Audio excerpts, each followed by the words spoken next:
super hungry, super talented young man who showed up day in, day out, and put in the time to investigate yourself and your abilities, and use your abilities to become a better martial artist.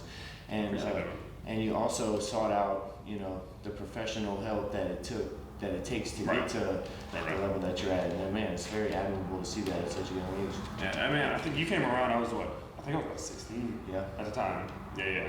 Because you started like last... Yeah, it was 2018. 2018, yeah. End of 18. Okay. Yeah, 16, man. Yeah. That's crazy. That was cool, man. That's crazy. I was still a junior in high school. Yeah. What was that like being a junior? How did you know at such a young age that that's what you wanted to do? Well, so it kind of all started with me. I'm tall now, and I'm not a super small guy. But when I first started, I was about 9 or 10. I was a little bro. I was just really short. I was one of the shortest kids in the class, and I'm still pretty skinny, but I was really skinny at that point. Yeah. And so people just always they just would kind of mess with me a lot. My bad. Oh, no, it's okay. Yeah, go ahead. And they would just always mess with me. They always had something to say, you know what I mean? And so it kind of just got to the point that I was tired of it. And then so I remember the day, it was not good. There was two guys who always had something to say in the field every day.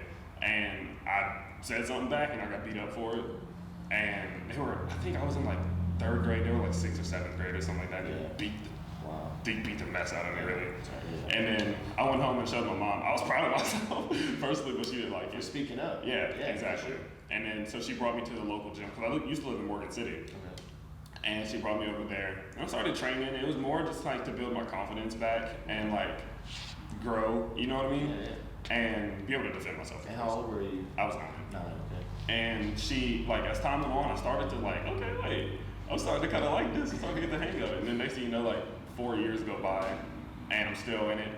And then I took a little break because I tried out basketball, which didn't go well at all. You gotta figure out for yourself what you're right. And then so I tried that for a year. Didn't really work out for me. Then we moved to Lafayette, and that's when I found Gladiators at the time. And I think I was 13. And it was it's just become a part of my life, really, at this point. And then once I started getting closer and closer to 18, I was like, maybe I'm gonna try this for real. And that's pretty cool. Had my first kickboxing fight at 14. Yeah, I've seen a lot. You sent me your film, man. That was awesome to see how many kickboxing matches you went. You really took the time to put yourself in the fire, so to say, or per se.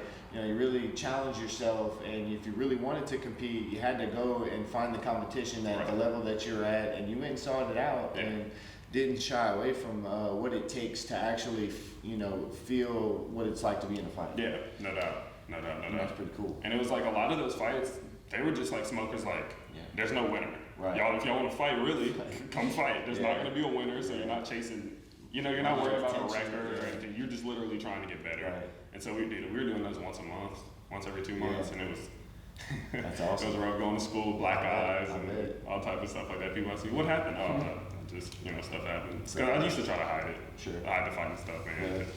It's not, it's kind of mainstream now, and it's embraced more than it's ever has been, and I think that's a big reason why, a lot of young people are finding it, a positive thing to move towards. Yeah, I can see for sure. And it was really with me in high school. The thing about it is when you tell people you train and you're a fighter, they want to test you oh, you're a fighter, okay, and then they're gonna try to fight you. Yeah. So I used to just be like, nah, man, I don't know what I did. That's good, because there's a level of humility with it that comes with, you have to, obviously, you now get to decide when confrontations happen. You know what I mean? To a certain extent, you can kind of control emotions and situations better than most people, because they've never been in a fight. So as soon as things escalate, they get anxiety. Right. And for people who are very, are people who take the time to train and become comfortable in those with that anxiety, I think is what the major benefits of it is. Yeah, and if someone was messing, we have nothing to prove. Yeah. We don't I feel like a lot of people just out in like modern society, they feel like they need to prove themselves to everyone else but themselves, you know? And we've already proved ourselves to not only ourselves, but anyone who knows us, you know what I mean? And so it's like, someone's messing with me, just stop that. Just leave me alone, bro. There's no point in doing all this right now. That's cool. Awesome, thank you for that, Tyler. Okay. All right, so I was gonna ask you some of the questions that I asked some of the other fighters, and but first, so you're undefeated, right? Undefeated record 3-0. Yep. 3-0. Okay, and have you had 4 fights or 3 fights? 3. Awesome. All right, and how many finishes in those 3 fights? 2. 2 finishes. My last 2. Awesome, and those are awesome. We're gonna get into that a little bit more later. All right, so I'm gonna kind of ask you a little bit different questions because I feel like when it comes to this setting, you're already kind of opening yourself up and putting yourself out with your YouTube channel. Tyler Hill has a YouTube channel, Tyler Hill MMA.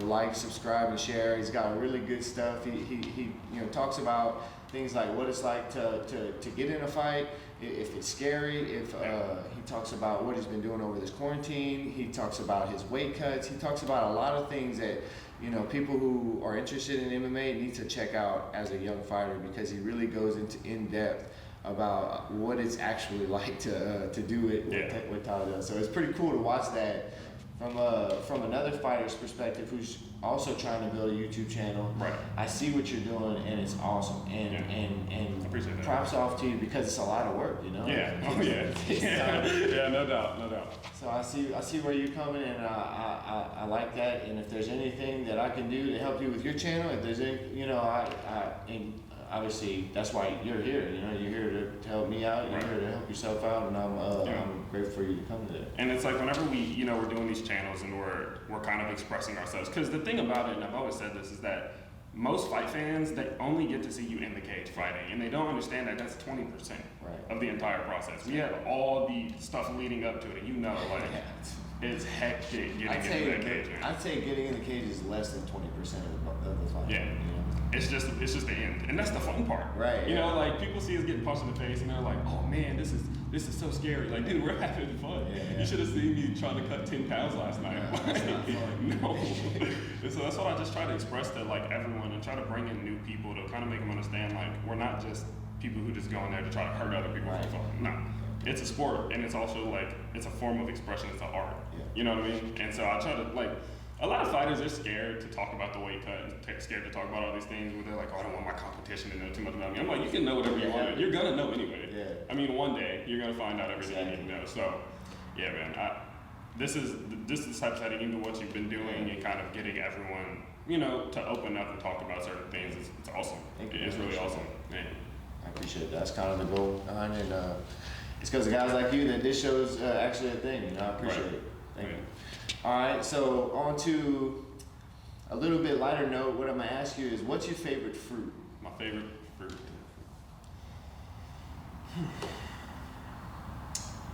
I think I'm gonna have to go with strawberries. Strawberries. I like it. Yeah. I like it. Strawberries is good. I like that. Thank you, man. Cause I feel like strawberries are the easiest ones to eat. Yeah.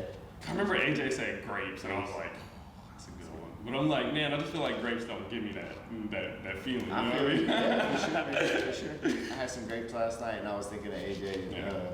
But I eat strawberries every day. Yeah. I eat strawberries for breakfast normally with my boiled eggs. Yeah. I like it. And oatmeal. Oatmeal too. Oatmeal. Waffles, anything. Oh yeah, strawberries are the way to go. Yes, sir. Cool. Thank you for that, Tom. Yeah.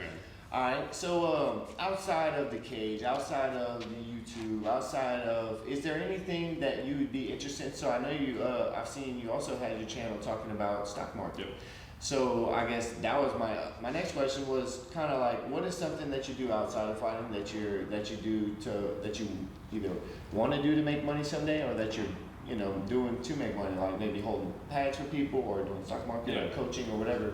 So there's 2 other main aspects of my life. One, being the stock market. Like I have my channel on that I talk about that. Honestly, I didn't really get into that until December, roughly, just because I wasn't 18 and you can't start investing and stuff like that until you're 18.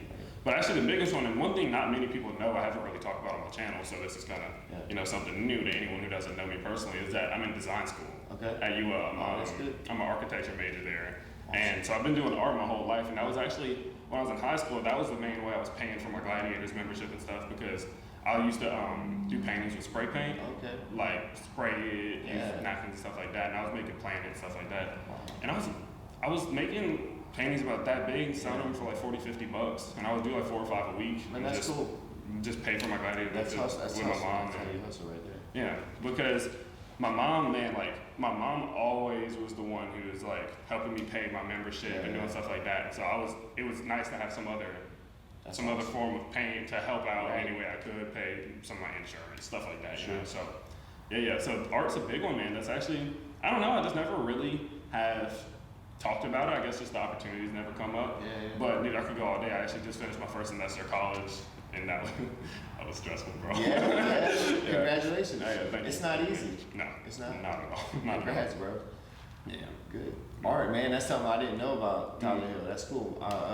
I'm not the artist that that you see, but I have a brother who's a very good artist, and I always had respect for him because he was so patient and the amount of detail that it takes and the concentration to me was fascinating. Just because I couldn't do it, It's not that I couldn't do it. I really, it's definitely a gift, and I like to see him. And it's cool. I'm glad to see that you have that gift. And man, it's crazy the translation too, because if you kind of watch how I fight and you watch me do art, they're very, very similar. Like paying attention to the small things, like the small details, and trying to stay patient with stuff.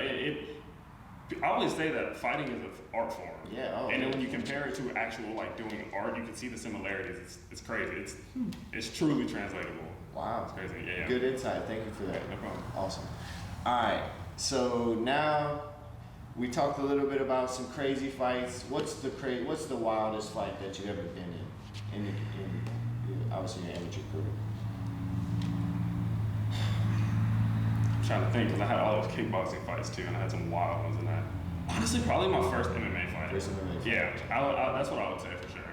Just because like with my kickboxing fights, we had the big gloves and the shin guards? Shin guards, yeah, I was gonna say knee shields. But that could be like my first MMA fight was that was the only time I've ever gone 3 rounds, like the full time. Yeah. And just I think with so many emotions going into it. What kind of emotions? Fear. To be honest, like I had been in so many kickboxing fights that I was comfortable. Yeah. Like I was doing kickboxing tournaments and stuff. I wasn't even nervous. Yeah. Like I would just go in there and just fight someone. It was just like a way of life at that point, because I've been doing it since I was 14. Yeah. But when I'm going to MMA and I've just done my first weight cut, which my first one wasn't horrible, but it was definitely weird for sure. Like it didn't feel good. Gotcha. Yeah. And so I'm going in there, and like I've been training since I was 9.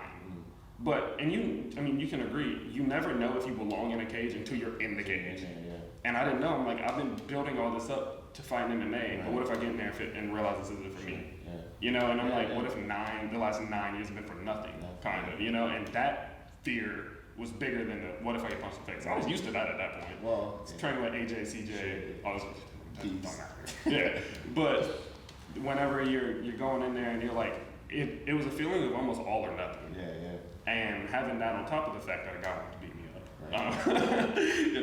that was scary. It was honestly scary. So when you put that mixed with the crazy brawl, we just got a brawl. We won fight of the night.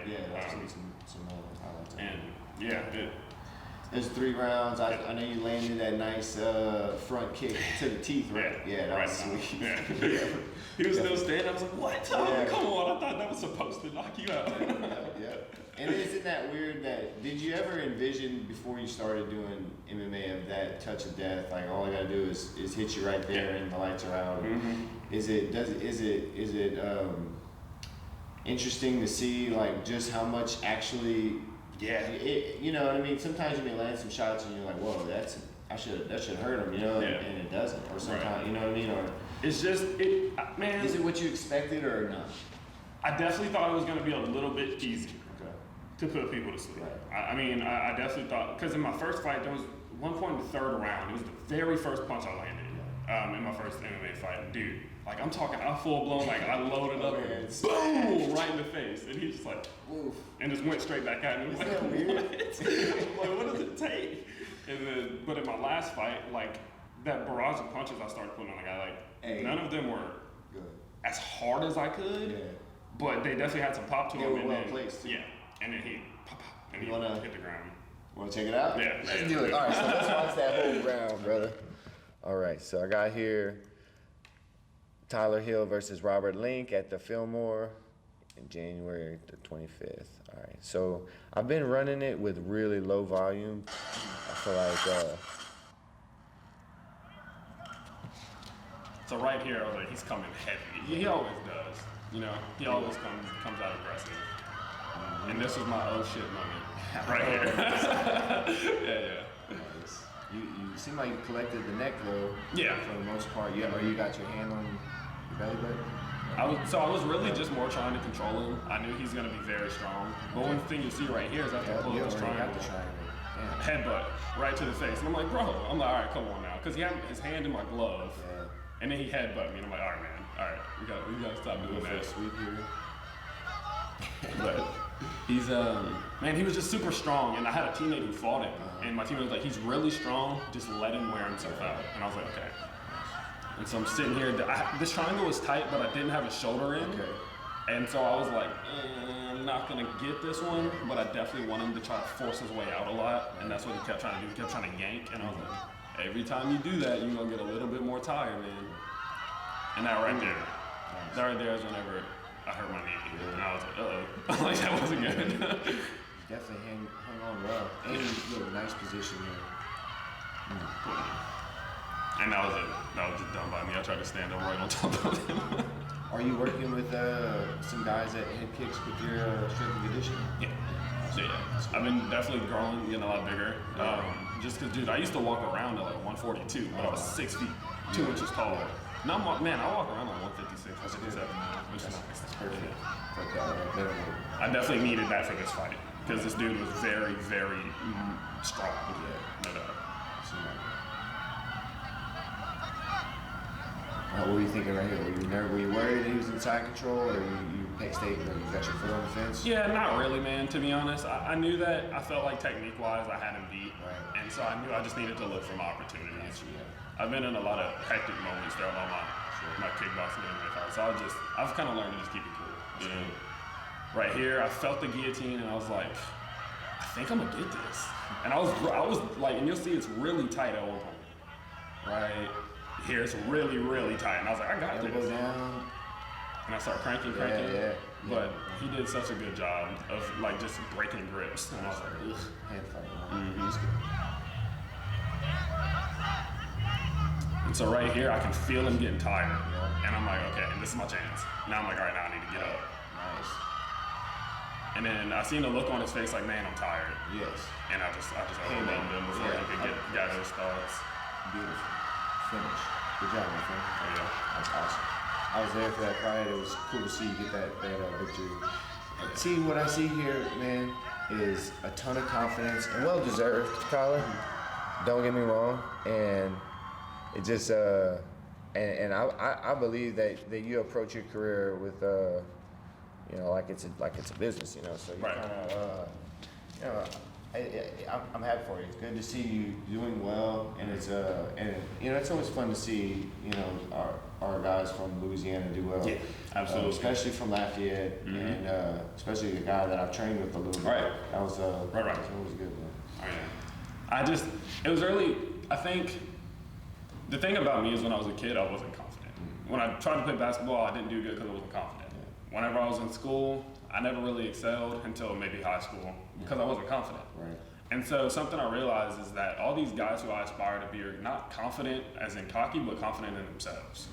And I realized that once you trust yourself, and I had to sit down and talk to myself after my first fight because I was like, man, I landed these shots, I did all this, and I barely won. Yeah. That's how I saw it. I'm like, yeah, I won a split decision, but in my head, I barely won. Sure. And I was like, I worked so hard, but what am I missing? And it took me some time, man. I was just sitting there thinking, like, what am I missing? Yeah. And I was like, I was so scared because I didn't trust myself when I went in there.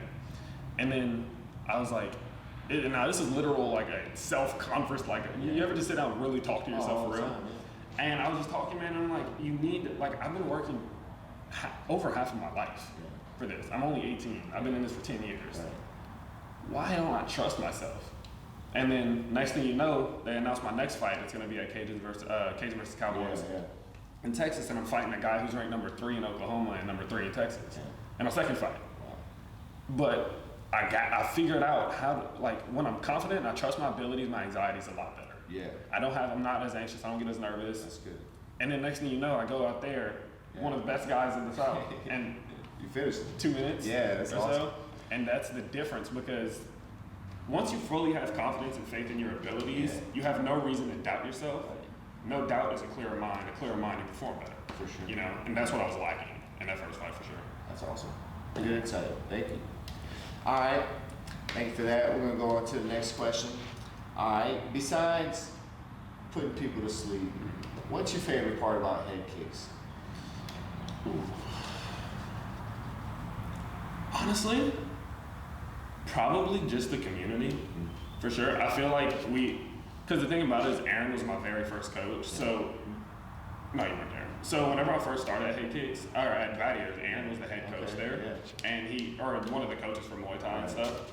And so, you know, a little while later, as just time goes on, I wanted to kind of be back with Aaron. Sure, yeah. And, you know, it was just cool, you know? Yeah. So I go over to Head Kicks, and it's just it's a lot of guys who have a style very similar to mine. You know, I'm not very grapple heavy, like I'm not grapple offensive. I'm more, all my fights I'm grappling the whole time, but it's defensive grappling. You know? I would say it's you're attacking from the guard, which is awesome. That's your style, and it's good. It works. Good. I have a very offensive defense. It's like if you're going to be on top of me, I'm going to try to get you. Yeah. And so it's kind of just like the community of people there. We're all very, very similar in style, not even in style, but kind of like the way we think about fighting. And so it definitely is it's nice, you know, just to be around a bunch of people who are just like you. Like-minded, you want to find that. And you know, as an MMA fighter, it's hard to find that. Absolutely. You know, because either one, sports becoming more modernized now, but before then, people didn't really want to understand us. You know what I mean? Yeah. But nowadays, it's just kind of like get to the point where people kind of get it. Interested, Yeah, and so it's nice to have people who kind of understand you and stuff like that. So that's awesome. Absolutely. Okay, thank you. Appreciate that. Head Kicks is a great gym. I went over there to I think before my first fight, and the facility is beautiful. Yeah. And there's a lot of really good people there, like Aaron and those people are awesome. So cool. Thank you for that. Oh, yeah. All right. So I see you do a little bit of hiking on your channel. You do some traveling, maybe. Yeah. You what would you say is the coolest place that you've ever traveled? Ooh. Probably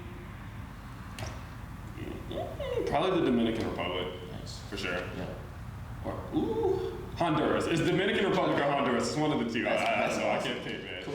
I can't pick. It's just seeing the cultures there. It's crazy. Just seeing how simple the living is, but it's crazy because you would think that whenever you live in a place that's so beautiful, you wouldn't live so simple. Right. But whenever you live in a place that's kind of simple, you try to do a lot and be extra, right? And so when you go there and you see them just living off the land and being very just casual, but they live in such a beautiful place. It's cool. It's awesome. That's awesome. It's awesome. And so Honduras and Dominican Republic. Yeah. Okay, awesome. Thank you. Appreciate that. All right. Next question. Aliens. Where are they? Who? Are they real, bro? Aliens. I think so. I think so.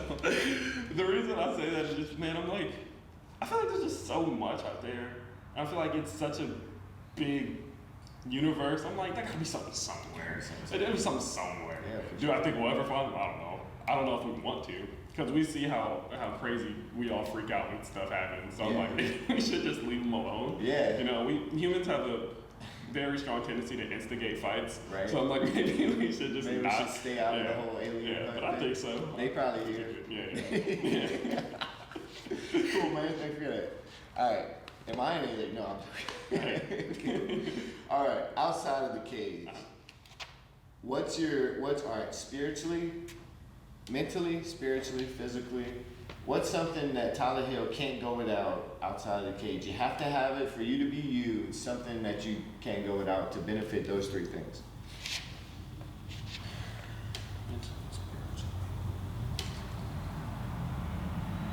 Oh, that's a good one. Honestly, it might sound cliche. It might sound, but My family probably did. To be honest, and the reason I say that is because I'll give you a little story. So whenever we went to Cajuns versus Cowboys, originally it was supposed to be closed, right? It was supposed to be closed off to everyone. No one could come in, and that freaked me out really bad. And because in all my kickboxing fights, all my MMA fights, everything, I had always had my immediate family, my mom, my dad, my sister, my stepmom, my grandparents, everyone. And I thought, the first thought I had in my head is, how can I fight if they're not there? And that's how I realized, like, ooh, like, it's really, that's like, it showed me how much they really mean to me. Because you know your family, of course your family means a lot to you. But then whenever you come to the thought of having to do something without them there, then you realize, like, it really shows you, like, how much you need them.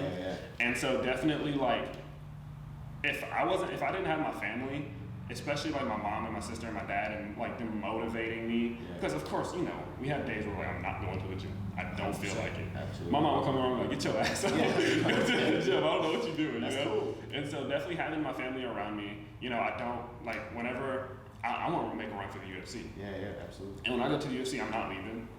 You know, I don't want to be like, I'm not going to go train I'm not going to leave and go to some bigger gyms. No, I'm here and I want to be with them and stuff like that. And so definitely my family and keeping them around. It's awesome. Close. Awesome, man. Thank you for that. I appreciate that. Same here, man. I'm a family man. I totally relate to that. And that's to me, without that, it's really hard to, you know, have a career, because I mean, you need somebody to be there for you on those hard days. Because sometimes you go to practice and you come home with an eye that's real. Right. It's real. It's not no fake injury. You know what I'm saying? It's like you know, head injuries. You know. So when you come home with that and you got family looking at you in the eye and they want to cry, and it's like, you know, part of it, because you know you're striving for something greater, and you know, it's essential. Right. It is. Absolutely. It's essential. It's a big piece of you. All right, Tyler Hill. What is next for my friend here? What if you can manifest destiny? You get to pick whatever happens from here. You give me, you know, 1 year, not even a year. You can tell me what's going on next month. I don't care. Tell me tomorrow.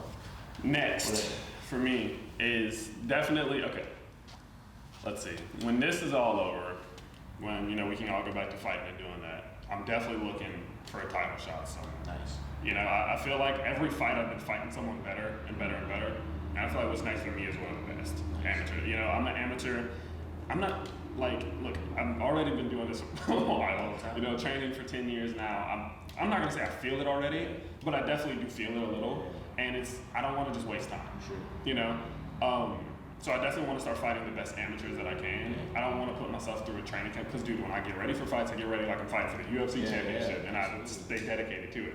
But what entails that is injury and exhaustion and stuff like that. And so I want to start fighting the best amateurs. I don't want to fight a guy who's 0-5. Sure. You know, I want to go fight. We were talking. There's a dude who's 6-0, and he's a champion in one of the organizations. And I was like, I want him. Like, I want that guy. Because everyone said he's the best. Well, I want to fight him. You know. And so with that being said, I definitely want to get in there and start trying to win some of these amateur belts. I know Tim's belt there's a lot of different contenders lining up right now. And I'm kind of just going to backseat on that and just watch how everything plays out. When my call comes. That's good. You know, but yeah, man, definitely start fighting some of the champions around here and start just not only trying to win, of course, but prove that I'm ready for the next level. Sure. Because in my head, I'm already there. You know, you have to be there to even have a chance at it. You got to be there. But it's just the only thing I'm lacking right now, I feel, is experience. And so just going in there against guys who could be pros. Right. And then we take that next step in. Yeah. Awesome. I don't know how you did that fast. I was like, what the heck? All right, cool. Thank you for that. Oh yeah. All right, Tyler Hill, I'm gonna ask you, my friend, would you mind showing me some of your footwork? Yeah. Teaching me some footwork stuff? Awesome. Yeah. And another thing I would like for you to teach would be that is it the lead teep or the rear teep? It was a rear teep. A rear teep. Okay, I want that rear teep to the teeth, and then are we drawing it back? To the teeth and back? Yeah. Oh, okay, sweet. Okay. Awesome. Looking forward to it. Thank you, my friend, for coming to Shed Talk. Yeah. Let's get into it. Thank you, guys. Awesome. So guys, he's gonna show us some footwork. Take it away, my friend Tyler. So I'm going with the kickstart, then, I guess. So I'm a fighter. I like fighting off reactions, right? I like making people move and then attacking, right? Because I feel like your best chance is if you're fully aware of what's happening and I just fire. Right? So if you watch my fight, like, I'm bouncing a lot and I'm moving and I'm just kind of seeing what's happening. So I call it a kickstart because I'm kind of like being real casual and then a kickstart. And that reaction always gets me to jump or move or tight for the takedown. So I can do a couple things off of it, right? So we're here and I go for the kickstart. Boom. And I just see what they do. If I'm, say, attacking shots a lot, they're probably gonna drop, right? They're gonna try to get ready for it. So, say that's their reaction. And I'm here, boom, and I kickstart. Ooh, nice. Right, exactly. Say I've been tagging them on the feet a lot. And then I go to kickstart, and they kind of lean back because they think punches are coming. So I kickstart, and I'm there. Right, exactly. So it's one of those things like, you're gonna make people jump. Right.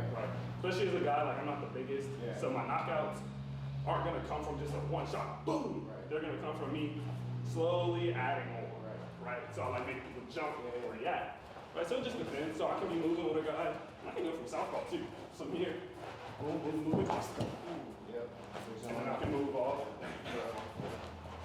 Because really what you're doing is you're taking this lead foot, you're bouncing on it. I put it behind this foot, back like right here, and I just shoot it back forward. So if you watch my feet, I'm here, and I'm just shoot forward. This one never touches the ground. Right? So you're here, boom, now you just move. It's there. Now, you gotta make sure you lead leg strong though, right? Because you fall down into a knee. But as long as you make, exactly.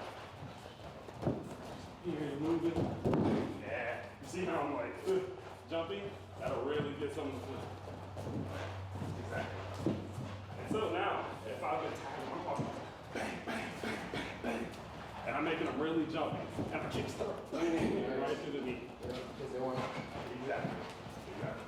So they right. It's too simple. And it works, man. People don't. Bang. Oh yeah. Cool. So what else you got for us? Let's see. I actually go around the little half moon. This is a big one for me. So let's pretend the half of this mat is the back of the cage, right? So if you want to come stand right in front of that. So you're gonna have two options. Either left or right. Right? So you can pick which way. So you're going this way, I'm stepping, I'm following. Right. Now say if you're trying to get out, you're more than likely want to go to the open. Right?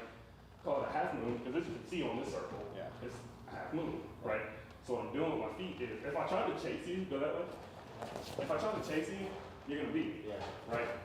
Whereas, if I start half moving, you see how you start to feel stuck? Even if you try to go back that way. You see how you get closer and closer? So what I'm doing here is I'm on my orthodox, right? As I'm going this way, I'm squaring up for one split second. We don't stay here at all, right? We don't want to be staying right in front of them like this. But I'm using this to transition into southpaw. Here. Now you have no opening on this way. Now I'm going back. And it's like a toilet bowl effect. I'm slowly closing in on you. Not trying to shoot up the shoot. If I want to start working, you have to work.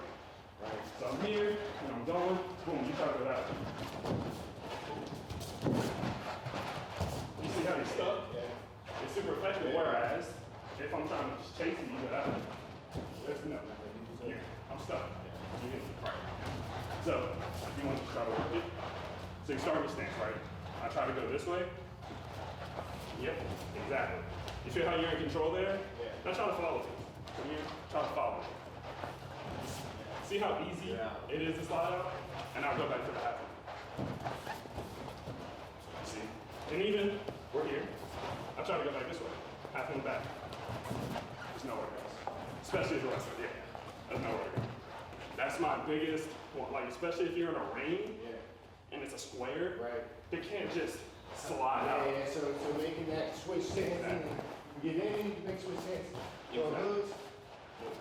Cool. And and hooks too, like if you're here and you're trying to go this way, say they don't try to go out that way, they try to go that way. That's true. Then I'm half moving back. Exactly. That's the half move sequence. I'll do a lot of that. All right. Thank you. All right, T. The big T. Let's run that 1, 2, 2. So I always tell guys, right? If you're gonna throw a T, you have two options. You can go to the face, or you can go to the body. So, I like doing both, but before you do any of them, you have to set it up right. Like I said, I'm a guy fight off reactions, right?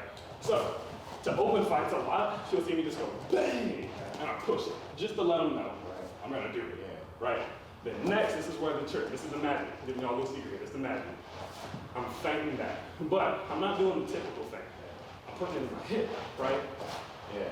All I want is a small reaction, and I'm gonna see what they do. If they cover, I'll go to the body. If they hunker down, it's to the face. So if you watch my first fight, you see we break off and I kind of hip feint, and he drops himself. He kind of, and when he did that, bang, right to the mouth. Yeah. Super big. So I'm here, I start off with just the body. I'm here, bang, just so you know. Next, I know. Okay, he's bending over. So I'm fainting, messing with him. Bang, right to the mouth. Now, it's all in the hips, right? John Marino, he used to call it spring break. You're just throwing forward, right?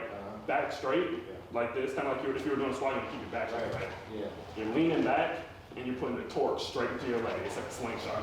Exactly. So I'm here and I'm throwing it. Knee up, I'm firing, I'm back, and I'm down. So even on the face, it's the same thing. There's just a little pop to it. So I'm here, nice. Straight back. Now we keep our balance there, right?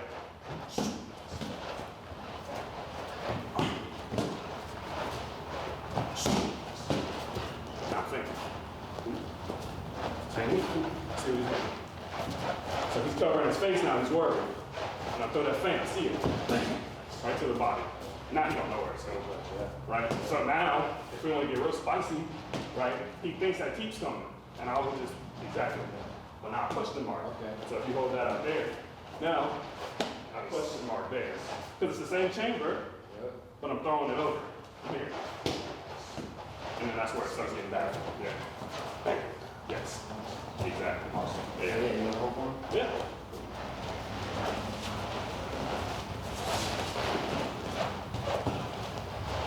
Yeah, my little cousins, they want to train, so they say, I want to train, I'll buy this shit. I'll train y'all can take me out. Good job, bro.